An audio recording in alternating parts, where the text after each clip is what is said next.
My name is Gerry Catapang. My name is Ben Catapang. And we are the sons of Dr. Gerry Catapang. Our father requested that we present his proposal to make us aware of the issue and that there are possible solutions to the immigration problem in America.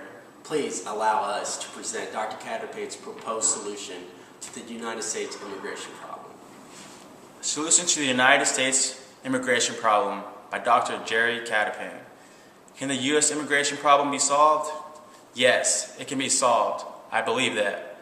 3 things to consider. Number 1, the government. Number 2, the undocumented migrant.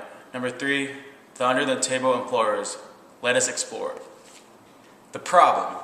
1. The United States has an excellent immigration law and a strict legal process for a migrant to be a legal immigrant and or a naturalized U.S. citizen. My dad personally went through the legal route so he can personally attest to it. A brief information about the legal process to share. The problem is there was a lack of implementation of the law. Otherwise, there would be less or no undocumented migrants in the United States. 2. Undocumented migrants entered the U.S. illegally, or they entered the U.S. legally, but they overstayed illegally. They violated the immigration law. 3. There are U.S. employers who harbored and or utilized the services of undocumented migrants. They are violating the immigration law. 4. The undocumented migrants who work illegally are violating U.S. employment and tax laws. 5. These employers who hired undocumented migrants are not just violating the U.S. employment and tax law. They are also abusing the undocumented migrants by not providing the lawful wage and the employee benefits. 6. The undocumented migrants are underpaid with no benefits. 7. Illegal immigration costs more than $200 billion a year. 8. The United States is still facing a big challenge in protecting its borders. The proposed border wall of our president can be an external solution that can help in the implementation of the immigration law. However, the fact still remains, we are still financially bleeding internally because of the problems just stated above, costing our government hundreds of billions of dollars every year. Example of a legal immigration process. A dad can personally share the strict legal immigration process.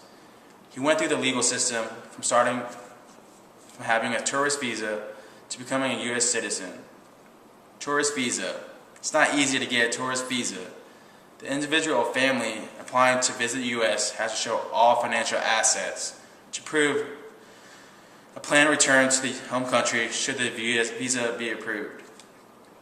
Proof of financial capability to support self or family while in the U.S. is also necessary to allow entry to America. More requirements like employment, etc., to convince the U.S. consul that there is no desire to illegally overstay in the U.S. during the home visit. But the U.S. tourist visa holder is only given 1 to 6 months to visit and stay upon entry. An extension of up to a maximum of 1 year can be requested. This can, however, be a red flag for re-entry denial when returning to the U.S. It's illegal for tourists to work during the allowable stay. Tourist visa to a work visa. It's not easy to avail of a work visa. There are only certain fields that are open for international workers. An employer has to petition and sponsor the worker. Most importantly, the visa sponsoring employer is required to prove to U.S. immigration that an attempt to hire a U.S. citizen or a resident for at least 6 months has been done prior to the hiring of an overseas worker. This is called labor attestation to protect U.S. citizens and legal residents. A work visa holder can only work for one sponsor. A co-sponsor is possible, but it's another process. Work visa to a legal permanent resident, also known as green card. A work visa holder without being out of status can be approved for a legal permanent resident, commonly called a green card. An applicant could not be out of status to be approved, meaning there is no single day of an illegal stay while working in the U.S. Yes, that is how the strict law is. This immigration gap or out of status situation can can usually happen when a work visa extension application is not done on time. The legal immigrant permanent resident process can take 2 to 5 years or even more depending on the allowable quotas for the country where the applicant is originally from. A green card holder has no voting rights and still can be deported when found guilty of a felony crime. Legal permanent resident to naturalized citizen. After becoming a legal permanent resident for at least 5 years, a green card holder is eligible to apply for U.S. citizenship. The applicant has to denounce the country of citizenship to become a naturalized U.S. citizen. Later on, the naturalized U.S. citizen can apply for dual citizenship should both the U.S. and the country of origin have agreement like so. Can the U.S. immigration problem ever be solved? By focusing on the potential solutions and not being stuck to the problems and issues, the immigration problem can be solved. There is a way to overcome the U.S. immigration challenge. The problem can be solved when the government, undocumented migrant, and under-the-table employers would all agree they had their own shortcomings. The government was lax in implementing the law and protecting its borders. Both the undocumented migrant and under-the-table employers took advantage of the government's laxity and violated the laws of the government. Realizing they were all at fault and compromising to a new process can solve the immigration problem. Again, realizing they, the government, the undocumented migrant, and the employer, were all at fault and compromising to a new process can solve the immigration problem. They all have to compromise because everybody wins with this proposed solution. The proposed solution, a new immigration process, a solution to the U.S. immigration problem. Stage 1, proposed solution by Dr. Gerry Catapang. Establishment of a Citizen and Legal Immigrant Card Center, also known as CLICC, and the government issuance of citizenship and legal immigration card as a form of ID and as a requirement for employment and government benefits. These CLICC cards would include, number 1, a U.S. citizen card, number 2, an immigrant card, and number 3, a permission to work card. Other legal immigrant cards, such as work visa, student visa, etc., allows the visa holder to legally work. Note, the solution will be able to separate the citizens and legal immigrants from the undocumented migrants. Stage 2, proposed solution number 2 by Dr. Gerry Catapang. Establishment of a new legal immigration process for undocumented migrants and can be called Pre-Immigrant Compromise Agreement, or PICA. By definition, PICA is a compromise agreement among the U.S. government, undocumented migrant, and the U.S. employers who utilize the services of undocumented migrants.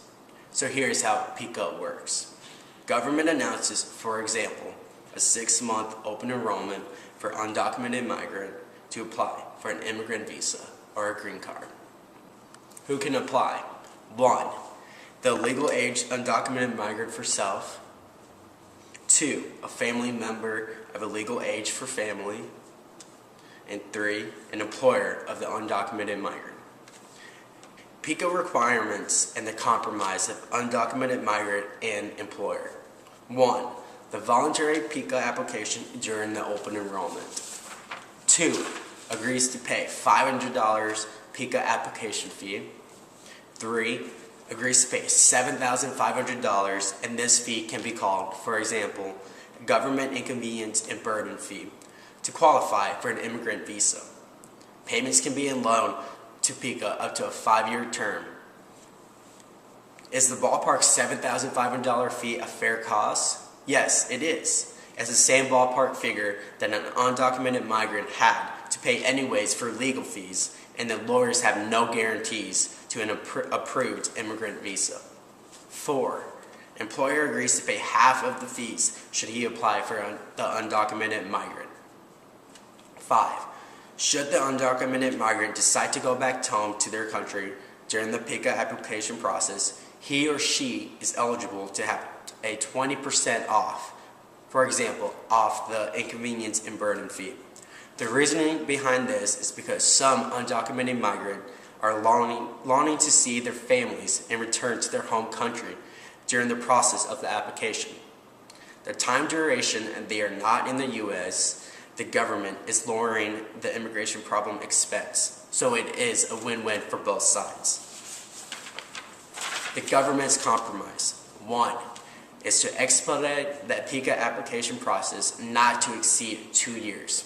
For example, 2, to waive all the penalties and legalities attached to the violations should the undocumented migrant or employer apply for PICA during the enrollment window. Stage 3, proposed solution by Dr. Gerry Catapang. Government requires all employers to submit a list of their employees and a copy of the citizen card, immigration card, and a permission to work card. This requirement can be applicable 1 year, for example, after the Stage 2 is implemented. Stage 3 is more strict implementation of the law and is a solution to the problem. Stage 4, strict implementation of the immigration law. After the implementation of stages 1 to 3, the government can now filter the citizens and documented immigrants from the undocumented migrants. Would this proposal solve the U.S. immigration problem? The proposed solution has good potential, but is only a part and a parcel of a bigger solution. It can, however, be a guide and an outline so we can finally solve the immigration problem of our country. America is a land of opportunity. The proposed solution would allow the under-the-table employers to save their business. When caught by the government from all their violations, they can lose their business. They also have to face all the legal consequences attached to the violations. This is an opportunity for them to make things right. The proposed solution would allow the undocumented migrant to live legally and freely in the United States. This is an opportunity for them to regain their dignity and to live the American dream in a legal way. When caught by the government, they are deported. They also have to face all the legal consequences attached to the violations. This is an opportunity for them to make things right. The proposed solution would allow our government to create almost $200 billion from the pickup fees instead of spending over $200 billion a year on this immigration problem. That would be $400 billion that the government can utilize for its other good purpose. The implementation of the proposed solution would not only reduce our government's financial burden every year by hundreds of billions of dollars, but would also give our country an opportunity to gain tax revenues from the reformed employers and migrants. This is an opportunity for our government to make things even better with regards to implementing the good immigration laws that we already have. America is a great land of opportunity. Let it be. Thank you for your time, and God bless America.